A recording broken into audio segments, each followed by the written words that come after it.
Bonsoir à toutes et à tous et merci de rester fidèles au programme du soir sur une World. Bienvenue dans Regard Croisé, le 5e et dernier numéro de cette semaine.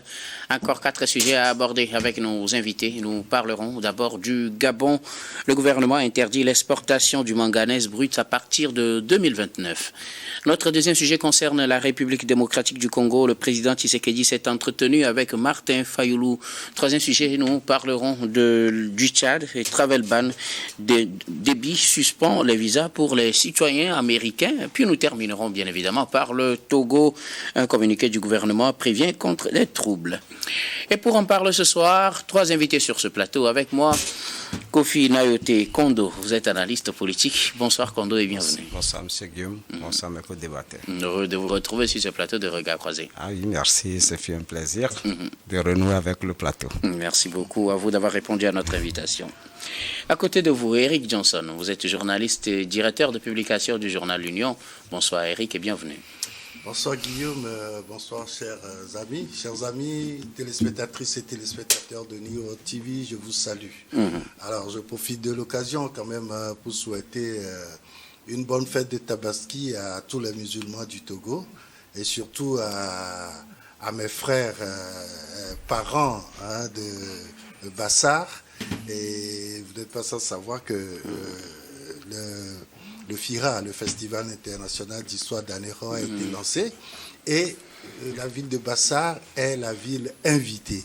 Et donc, on commence déjà par fêter Tabaski et après, on se retrouve à Anéro du 20 au 23 novembre 2025 pour fêter l'histoire de cette ville. Merci beaucoup à vous, Eric, d'avoir répondu à notre invitation. C'est moi. Notre troisième invité ce soir, Constant Lemou. Vous êtes analyste politique. Bonsoir Constant et bienvenue. Bonsoir Guillaume. Je salue tous ceux qui nous suivent à travers cette émission débat. Je saisis également l'antenne pour souhaiter joyeux anniversaire au président du Conseil de la République du Togo qui fête son 59e anniversaire, si j'ai bonne mémoire. Et je lui souhaite longue vie, bonne santé, pour que notre pays continue de connaître la paix et le développement, la stabilité. Bonne fête également à tous les musulmans du Togo et partout dans le monde. Que la paix règne dans le monde entier. Merci beaucoup à vous, Constant, d'avoir répondu à notre invitation. Tout le plaisir est pour moi. Je rappelle qu'aujourd'hui, j'ai 3 invités tout en blanc. Une bonne fête de Tabaski, donc. Tout à fait logique. Ah oui, bien sûr. Avec vous, nous allons aborder notre premier sujet. Nous prenons la direction du Gabon. Le gouvernement interdit l'exportation du manganèse brut à partir de 2029. Le gouvernement gabonais a annoncé ce 30 mai l'interdiction d'exportation du manganèse brut à partir de 2029, une décision qui permet au pays de se lancer dans la transformation sur place de ce minerai. Le Gabon est le 2e producteur mondial de manganèse et pourtant ce minerai n'est pas transformé sur place. Les nouvelles autorités décident de mettre en place des usines et permettre au pays de faire ses productions sur place. Nous en parlons avec nos invités. Je commence par vous, Kondo Nayote. Le Gabon, après le coup d'État, la nouvelle élection, la transition, l'élection de Brice Oligui Nguema, l'homme veut lancer le pays dans la voie de l'industrialisation, à commencer par le manganèse, qui sera interdit d'exportation pour la forme brute à partir de 2029. Oui, merci Guillaume. Nous sommes ensemble avec nos frères du Gabon. Et nous soutenons le régime gabonais dans cette dynamique. Nous savons que la grande majorité des pays africains qui regorgent des ressources minières ne sont pas encore en marche d'assurer la transformation de ces produits sur leur territoire. Ça constitue une énorme perte pour le continent. Et je crois que le gouvernement gabonais, en prenant cette décision, d'abord au-delà de la volonté de ce qui peut être des calculs politiciens pour garantir la réélection de Oligui Nguema après son premier mandat, suite aux élections qui s'étaient passées tout récemment, je crois que cette décision est soutenue par 3 éléments fondamentaux. D'abord, obtenir la souveraineté sur les ressources minières. de deux, assurer le développement du capital humain qui vont maîtriser la technologie pour assurer la transformation. Donc, par ricochet, des ressources pour le Gabon. Et troisièmement, je crois que le Gabon va pouvoir maîtriser la fiscalité qui découle de l'exploitation de ces minerais. Puisque si c'est exploité sur place, on peut maîtriser les coûts, on peut maîtriser les frustrations, on peut également avoir l'autorité sur la fixation de prix de ces minerais. Je crois quand même qu'au-delà de tout ce qu'on peut relever concernant l'aspect économique et l'aspect développement, en annonçant l'interdiction de l'exploitation à partir du 1er janvier 2029, cela voudrait dire que Oligui Nguema se projette déjà sur le terrain d'un second mandat, puisque après 3 ans, il va falloir quand même convaincre les Gabonais autour d'un idéal pour dire que nous avons encore la chance de vous faire rêver, de vous faire des trucs. Et donc, il va falloir qu'il refasse encore lui faire confiance pour un second mandat. Et je crois qu'à partir de cet instant, le Gabon ferait abstraction du syndrome de la longévité au pouvoir et que le vent d'espoir qu'il a nourri à partir de ces élections qui ont été uniques dans l'histoire du Gabon, doit pouvoir le projeter sur l'orbite de la personnalité et d'une image pour que le Gabon ne puisse pas sombrer dans le chaos après que l'espoir des Gabonais serait vraiment trahi. Merci beaucoup. Merci beaucoup, Kondona Yote, pour vous. Même si vous voyez un aspect positif, vous lisez l'idée toujours des calculs politiciens.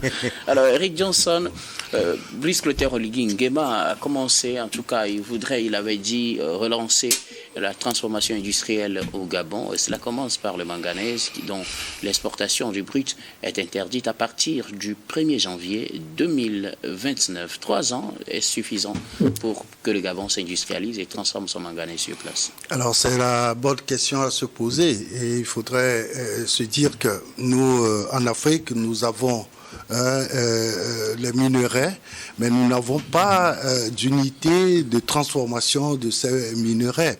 Et cela nous coûte très cher du moment où nous exportons ces minerais-là et qui nous reviennent en produit fini et que nous rachetons encore plus cher. Ça veut dire que dans cette transition-là, l'Afrique est toujours perdante à tout point de vue. Aujourd'hui, il y a de plus en plus de ces dirigeants-là qui prennent conscience de la chose et qui décident de mettre en place des unités de transformation si cela pourrait quand même aider les pays à transformer ces minerais-là. Et le manganèse, on sait qu'il est indispensable dans la fabrication des piles domestiques que nous utilisons tous et surtout des batteries. Mais le manganèse a également un rôle très important dans l'organisme humain. Et donc, en disant que nous voulons transformer le manganèse sur place, c'est qu'il faut avoir des laboratoires et également des usines de fabrication de batteries. Aujourd'hui, vous savez, nous sommes dans une situation énergétique très importante dans nos pays. Nous manquons beaucoup d'énergie et nous allons chercher l'énergie ailleurs.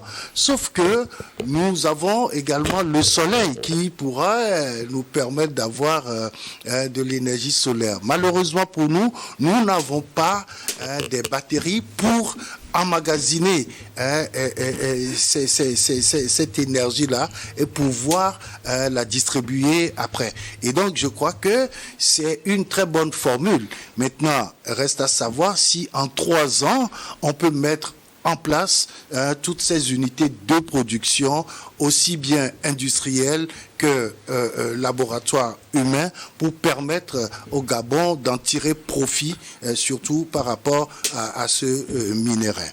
C'est la grande interrogation. On va s'interroger également avec vous, Constant Lemou. Ça fait pratiquement, disons, exactement 3 ans et demi, parce qu'il annonce en fin mai, disons 3 ans, 7 mois, hein, si on veut être plus précis. Est-ce que c'est suffisant pour lancer l'industrialisation du manganèse au Gabon? Et même si ce ne l'était pas, comment appréciez-vous une telle décision des autorités gabonaises? Je pense que le président Oligui Nguema commence bien son mandat avec cette confirmation par cette annonce qu'il a vraiment la volonté de faire transformer les ressources minières exploitées au Gabon, donc faire transformer ces ressources sur place pour donner plus de valeur et la chance au Gabon de profiter réellement de ces richesses. Au lendemain du coup d'État, il avait annoncé ses intentions d'augmenter le profit qui doit revenir au Gabon par cette idée de projet de transformation des ressources sur place. Actuellement, c'est une société française qui exploite le manganèse, qui est très prisée dans l'industrialisation, donc la production des batteries et autres générateurs, ce qui donne de la valeur à ce produit, mais cette valeur n'est pas profitable véritablement au Gabon, qui détient la 2e ressource la plus importante au monde.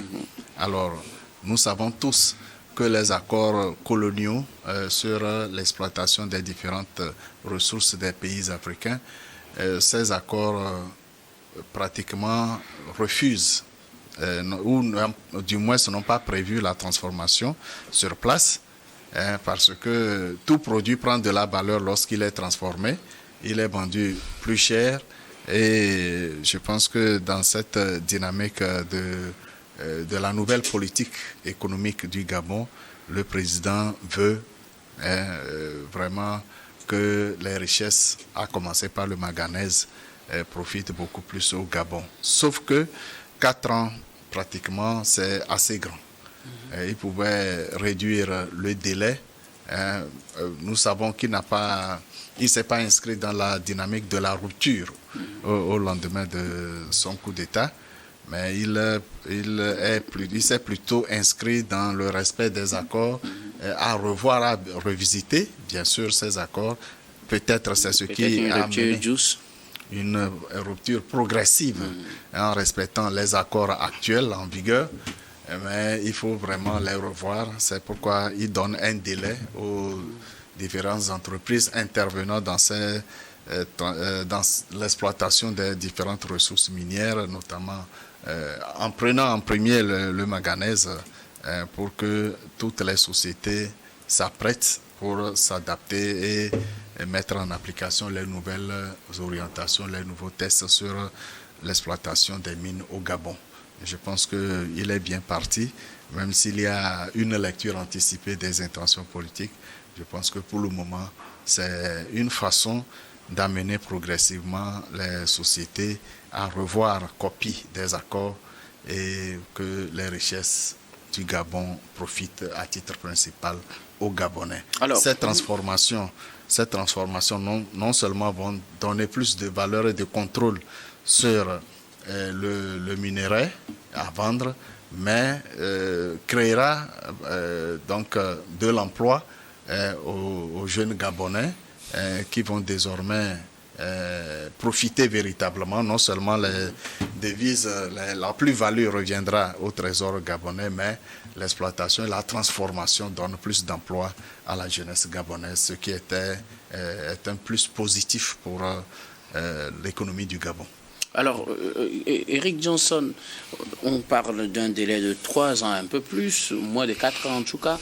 Est-ce que c'est un délai à risque? Parce que généralement, dans la plupart des pays, quand on veut interdire ces exportations, on coupe du coup avec effet immédiat pour peut-être éviter que les gens ne commettent des dérives. Est-ce que donner 4 ans n'est pas aussi ouvrir la voie à certaines dérives en attendant que les gens ne soient carrément chassés des exploitations? Évidemment, je pense que en prenant cette décision, le président Oligui Nguema a bien pesé le pour et le contre.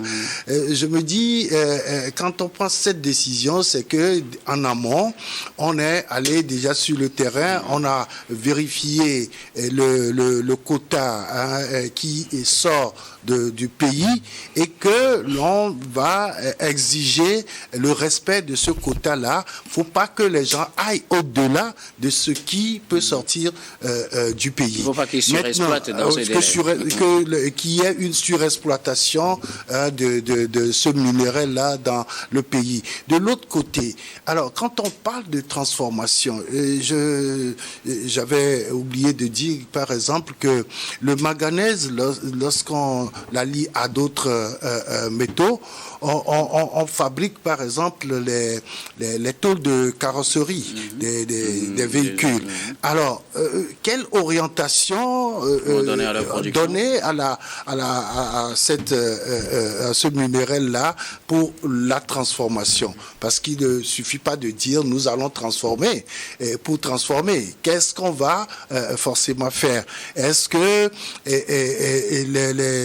les industries, enfin les grandes usines qui fabriquent les voitures, etc., vont être acceptées que l'on fabrique déjà des tôles de carrosserie au Gabon qu'elles vont acheter. Et il faut aussi mesurer tout cela avant de parler de transformation. C'est vrai que pour la santé humaine, je parlais du bon fonctionnement de l'organisme, puisque le manganèse est un antioxydant très important dans le métabolisme humain. Et je crois qu'il faut savoir quelle orientation véritablement donner à cette transformation. Merci beaucoup à vous tous pour vos contributions. Nous allons marquer la première pause, mais on reviendra tout à l'heure pour la suite de cette émission.